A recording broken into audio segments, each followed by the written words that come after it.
So after that, they had to retreat to the second line. No? So at that time, yun, medyo nagkaroon ng lull. Kasi both sides, may attrition.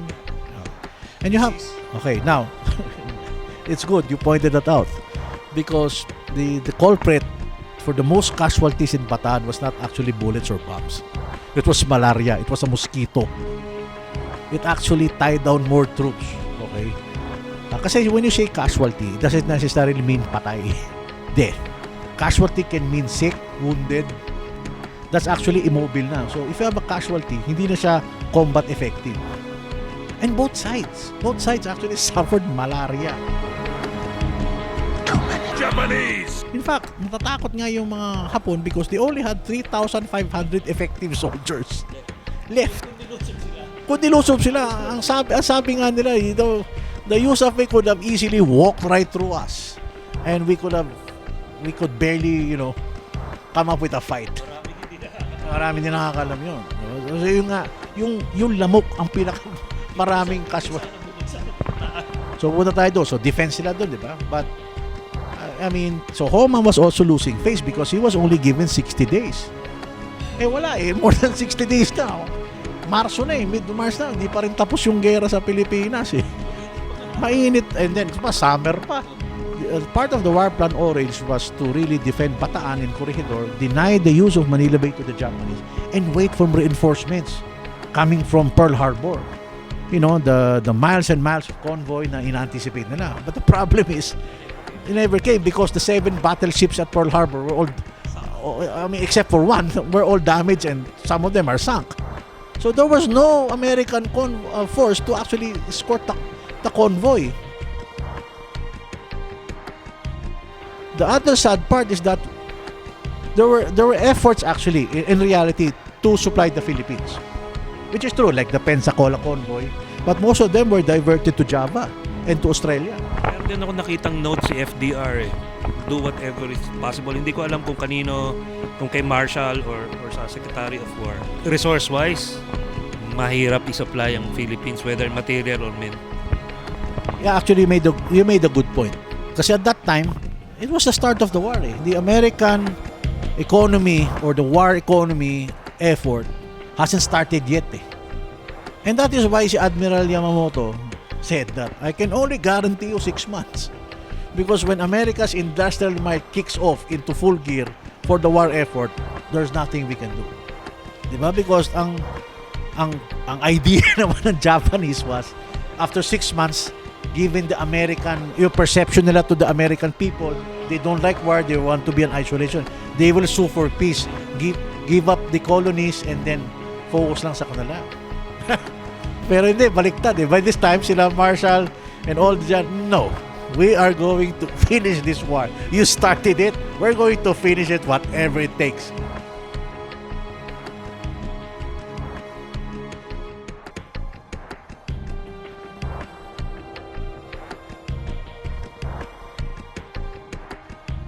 While the Japanese were being reinforced, yung sa atin naman, sa Bataan, we're starting to wither in the vine. Naubusan na tayo ng supplies, especially medicine, food actually. Ammunition was not a problem. Marami tayong bala. In fact, I have a table that shows what the USAF had before the start of the Bataan campaign and what they actually had when they surrendered. Marami pa rin bala. Sinira nila yun. Yeah, they had to destroy it. But the Japanese captured some, pero marami pa din. So it's really food and medicine. Kasi wala In fact, the pastime, my uncle who fought in Bataan, pastime nila, nag-iisip sila ng inihaw na isda. Even nga isda, wala na sila mahuli silang later on. Kinain yun, lahat yun. And even the monkeys, anything that was moving in Bataan that could be edible, kainin nila. Bakit hindi natin dinala yung mga bigasan natin sa Nueva Ecija to Bataan? Because Quezon and MacArthur actually prevented such because sabi nila, we will not starve a province if we get their rice supply. Kasi ganun na, may cycle yan, di ba? Una, 3-month imbaka ng palay or rice para di raw maguto yung civil. The Japanese got them anyway. Ganun din, di ba? Sayang. How about yung sinasabing nag-surrender ba o hindi nag-surrender? Anong masasabi mo doon? Sa Bataan, ha? Now, that is a good question. Okay.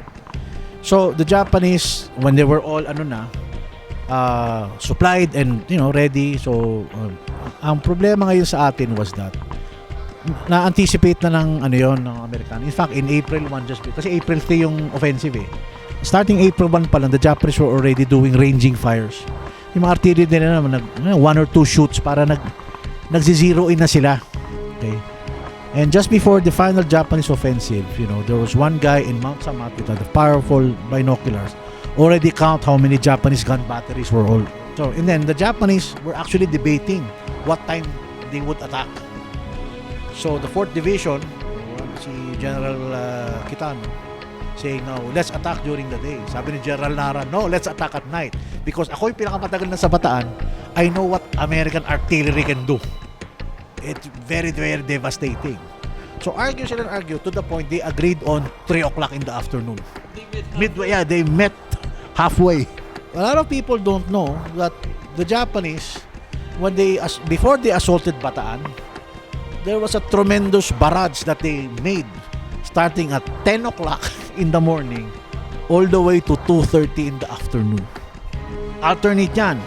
In fact, they started at 9 o'clock by doing ranging fires. At 10 o'clock, it intensified.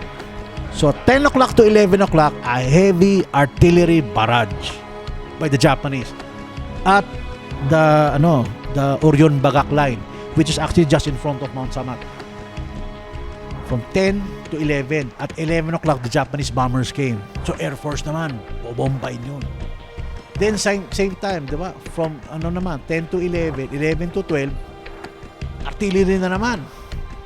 There was a brief pause at 1 o'clock for about 15 to 20 minutes. Then tuloy-tuloy na naman. Alternate na naman. By 3 o'clock, the main assault happened. By 3 o'clock, the Japanese were able to start penetrating. Yan nga, yung Orion Bagak line. Starting at Samat. Ayan, pumasok na yan. Then 4,000 men of General Taniguchi's left or right wing actually, they started scaling Samat. By that time, a lot of the Filipino defenses were crumbling already. And ang dami nagsasabi, ba't di lumaban? You have to understand, a lot of these soldiers were also sick. Kare-recover lang sa malaria. They're weak, they're hungry. And being subjected to an artillery and bombing barrage from 10 o'clock to 3 o'clock, sino ba naman ang hindi? That's asking too much, di ba? So some of them had to withdraw.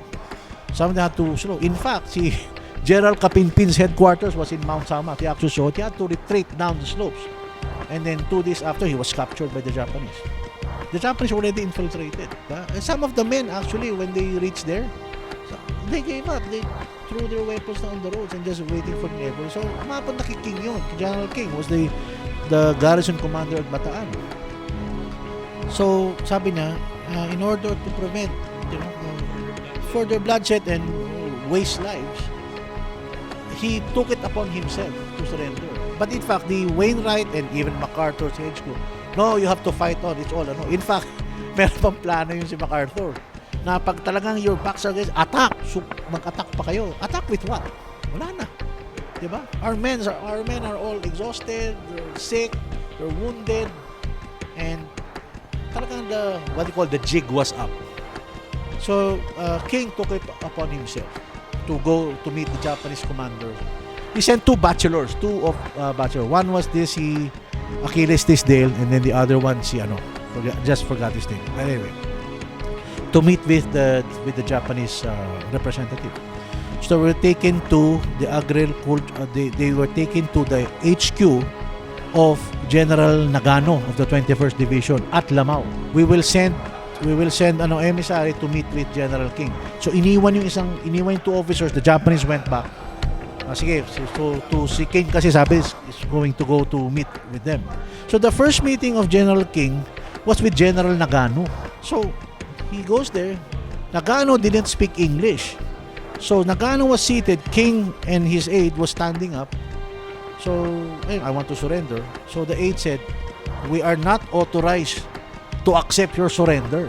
It has to be somebody from the 14th Area Army Headquarters. Kasi combatant sila eh. But we will call them. So dumating nga si Colonel Nakayama. Hindi si Homa. Homa will not meet anybody below his rank. So, doon nag-usap sila sa may agricultural station sa Lamao. Doon sila nag-usap. Hindi sa Balanga. Balanga was an interrogation and photo op. But the surrender actually was at Lamao. Tinanggap ba ng mga Hapon yung surrender na yon o hindi? Dahil may kwento na ang tinanggap lang ng mga Hapon was the individual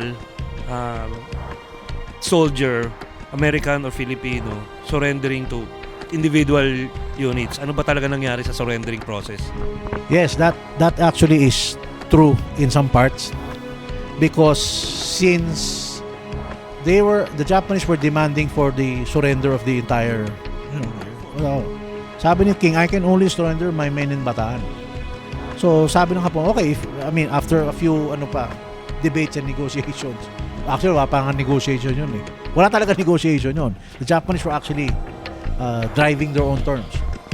To the point, okay, if you want to surrender, it has to be done on the individual unit. But technically, alam na ng mga Japanese na susuko. It's just that the Japanese wanted to come out on top, di ba? So, King being the Bataan Garrison Commander, sige, fine. If you're going to surrender, you will surrender unconditionally. But of course, the Bataan Death March happened, some atrocities were committed, and the Japanese thought there were only 25,000 men in Bataan. So, ilan? Totals more or less 75,000. Give or take. Okay. The debate was anywhere between 73 to 78,000. And then you had 26,000 civilians pa. To the credit of the Japanese, they didn't touch the civilians. Kasi added problem pa sa kanila yun. Sa civilian naman, they're not combatants. Pinauwi na lang eh. Or those living, dyan na lang kayo. Pero, now, they had a big problem. Okay? First of all, where to store these prisoners? Second, how to take the prisoners out of Bataan because they were starting to gear for their campaign in Corregidor. Because tandaan mo to, the Japanese, they say their heavy guns were actually in northern Bataan. They have to move all of them to the southern tip of Bataan para to lay siege to the harbor defenses of Manila Bay. So, pag may preso pa doon, problema pa nila, paano papakain? So, they had to be. And then the place chosen was the abandoned 71st Division Philippine Army Camp at in Camp O'Donnell. Doon dadalhin. Now, when the USAFE, before the USAFE surrendered, there were instructions not to destroy the vehicles. Kasi, parang kung susuko tayo, may transport tayo papunta. Eh, problema rin, during the confusion, just before the surrender, kung ano na sinira. The priority was sirain lahat ng surviving tanks, artillery, stuff like that. Eh, nadamay pati yung ibang sasakyan. Yung nabasa ko, ang ginawa ng Amerikano, yung sa engine ng sasakyan, binuksan yung ilalim ng engine, so yung oil babagsak. And umaandar yung sasakyan. Hanggang naubos yung oil, syempre, masisira. Yung iba naman, binuksan yung tangke ng gasolina, nilagyan ng lupa o buhangin para hindi daw magagamit ng mga Hapon. Nangyari yun, di ba? Yes, iba pa nga, seawater eh. Yung malapit sa Maribeles, okay? Kasi my uncle was captured in Maribeles. In fact, he was one of the lucky guys. Well, that was his word, lucky, to ride a Bren carrier. Yes, we had Bren carriers in Bataan. They were actually requisitioned from the SS Don Jose, was about to go to Hong Kong, but Hong Kong was about to fall. Sabi ng USAP, amin na lang yan. No, dito na lang yan. Okay, so may Brens tayo in the Philippines. Okay, magulat. So, okay, and tama yung sinasabi mo, they drained the oil until to the point that it was a screeching sound para mga banshee na sumisigaw daw yung mga sasakyan. Pero yung nga, anticipation na, teka, ba't natin sinira to? Wala tayong sasakyan yung iba. A lot of people are trying to glorify the Alangan River as the last stand. When actually, there was no stand at Alangan River already because you know what? Ang dami kasi on paper when you say, oh, the 31st Infantry Regiment, the all-US regiment, pupunta sila dito, the scout na titira. But you know what? For example, an infantry regiment would have about 1,500 men, roughly. By that time in the Alangan River, ilan na lang yung kanudo, 200 na lang. So it's nothing. So it's a regiment on paper. So the pencil pushers or the planners, Oh, padala mo itong unit mo dito. Pero without really knowing na ilan na yung tao nila. There are a few trucks and buses that actually salvage. And in fact, I have photos of the Bataan Death March. Iba nakasakay sa truck at sa bus. Hindi lahat naglakad. Of course, na-highlight yung mga naglakad, yung mga natumba. Tsaka, okay, there's no denying there were atrocities on the way. They were being shot, bayoneted by the Japanese. Ganun. Pero alam mo, iba, ang dali nakatakas eh. You know why? Because the problem was, for every Japanese, kulang rin sa sentry yung mga Hapon. So, for one sentry would have to look up to 50 men. Paggabi na, ang dali nang gumulong ng iba eh. Yes, correct. There were atrocities, but there were also some soldiers from the Imperial Japanese Army who allowed some Americans and Filipinos to drink whenever they can and be given food whenever they can. So it's not 100% atrocities. And meron pang isang myth na please correct me if I'm wrong, dahil sinabi mo nga, Tony, na yung ibang sasakyan nakasakay yung mga Amerikano pang Filipino doon. Paano kasi may sinasabi na walang sasakyan na ginamit para sa mga Amerikano at Pilipino dahil ginamit ng mga Hapon yung totally not for the death march but for the logistic purposes na pupunta nga sila, some of which to yung kung nga kung saan pa may gera. Ano kasi people, I mean especially like the general public does not have or not privy to some of the documents that are actually available. Actually now, maswerte nga ngayon available na mostly online. Salamat kayo. When we were doing our research when I was starting, oh my God, you have to go to the archives, you really need to dig up. So kumbaga, ang joke namin though, we came from the school of hard knocks when looking at this. And you have to translate pa yung mga diaries ng Hapon, especially the operational reports. Now may Google Lens lang para translate mo na eh. It's not 100% but you can actually pick out the important words. The substance maintindihan mo. Nung time namin, simula ka walang ganun. Now, when I was young, I was really trying to study the war as far as the fighting lang is concerned. Yung barilan lang kasi exciting di ba? But you have to understand the roots of war and what actually makes war tick. And the biggest one is logistics. Because when you have an army, start with the basics. You have to feed that army. So how do you get the food to the army? Use logistics. You have the quartermasters to make sure that the men are fed. They need to have their guns, supplied with ammunition. How do you do that? Remember, when the Japanese were fighting the men in Bataan, their supplies had to come all the way from Lingayen. Kulang din sila sa trucks. So that's why the Japanese also had to repair some of the railroad bridges and the railway lines that they bombed. Now, why do you think the US won World War II? Nothing beat their logistics.